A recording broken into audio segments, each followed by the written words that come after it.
Let's be honest, when you think of Shakespeare, you might think of a stuffy classroom. But the story of Hamlet, it doesn't start there. It starts in the pitch black, on a freezing castle wall in Denmark. It begins with a question whispered into the dark, and this deep, nagging feeling that something is just terribly wrong. So our story kicks off on the battlements of Elsinore Castle. It is well past midnight, the air is freezing, and the guards on watch are about to witness something that's going to shake the entire kingdom to its core.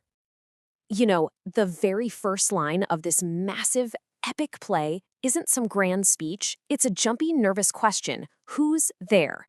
In just 2 words, Shakespeare throws us into a world of shadow and doubt. Everybody is on edge. Nobody knows who to trust. I mean, just picture it for a second. You're a guard. It's the middle of the night. The watchman, Francisco, says it all. It's bitter cold, and he feels sick at heart. There's this tension hanging in the air that's way more than just a winter chill. Something is just off. The guards have seen something so spooky that they've actually dragged their smart, educated friend Horatio out into the cold with them. He's a scholar, right? They need a rational person to tell them they're not losing their minds. But then the thing appears, and even the skeptic, Horatio, is completely rattled. And there it is, a ghost. And not just any ghost. It looks exactly like the King of Denmark, who just died. It doesn't say a word, it just stalks past them in full armor, this silent, powerful figure, and then vanishes.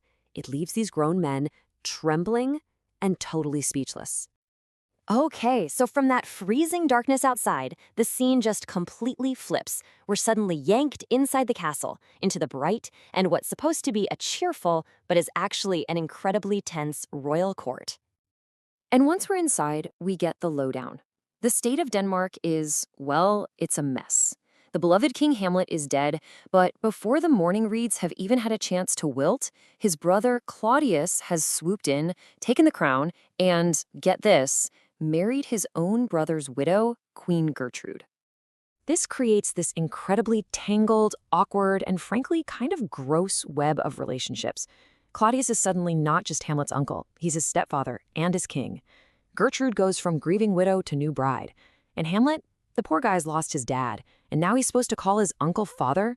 It's an absolute psychological minefield. And you can feel that tension right away. The whole court is celebrating this new marriage, but there's Hamlet, standing in the corner, dressed in all black, like a storm cloud at a garden party. Claudius tries to call him out, basically saying, "Hey, come on, why are you still so mopey?" But when his own mother asks him why his grief seems so intense, Hamlet just snaps. His response is electric. He says, "Seems, madam? Nay, it is." He's drawing a line in the sand. He's saying, I'm not putting on a show, this is real. And that right there is his whole struggle, the world of appearances versus the world of what is real. So as soon as a court empties out, Hamlet is finally alone. And that public mask he's been wearing, it comes right off. For the first time, we get a look into the true, dark depths of his sorrow. This is Hamlet's first big soliloquy. And wow, it is a raw scream of pain. He's literally wishing he could just dissolve, evaporate. He's thinking about suicide, and the only thing stopping him is the fear of God's law against it.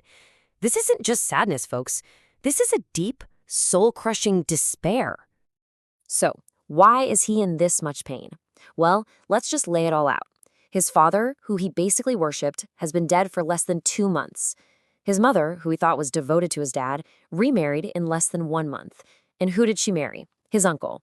He calls their marriage bed incestuous sheets and says the whole world feels like a disgusting, overgrown, unweeded garden.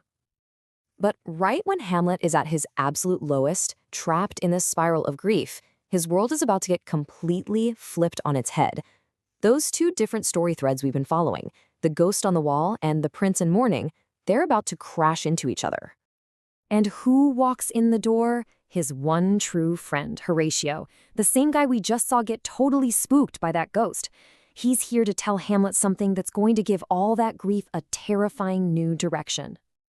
I mean, can you even imagine hearing those words? Your best friend in the entire world tells you he just saw your dead father walking around. Hamlet's shock, you can just feel it. He can barely get the words out. The king, my father? And this is the pivot point. This is where everything changes. All of a sudden, Hamlet isn't just a sad guy in a corner anymore. He has a mission. He has to see this ghost. He has to know the truth. All that despair gets channeled into this burning, urgent need for answers. So Hamlet is now chasing this ghost, this uncertain truth. And it's interesting. That feeling he has of not knowing what's real, who to trust, it's something that we as readers actually share with him. Because for hundreds of years, people have been asking, what is the real text of Hamlet? Yeah, it's kind of wild. Most of us just assume that when we pick up a book by Shakespeare, we're reading the official version. But that's really not how it works. These plays weren't published like modern novels in one single definitive edition. In fact, for Hamlet, there are 3 different early versions that survived. 2 were published in these little paperback-style books called quartos, and 1 was in the big, fancy collection called the First Folio. And here's the kicker. They're all different. Sometimes it's just a word here or there, but sometimes it's entire speeches or scenes. So what does that mean? It means every single copy of Hamlet that you have ever seen is basically a scholarly detective story. Editors have to make thousands of choices about which words and which lines to use. The book in your hands isn't the Hamlet. It's one unique interpretation of a 400-year-old mystery. And that brings us right back to Hamlet himself. He's about to go meet a ghost that's going to give him a terrible, terrible mission. His whole world, he's realizing, might be built on a foundation of lies. The people he's supposed to trust the most are now the most suspicious. So it leaves us with the one question that drives this whole incredible story. If you were in his shoes, what would you do?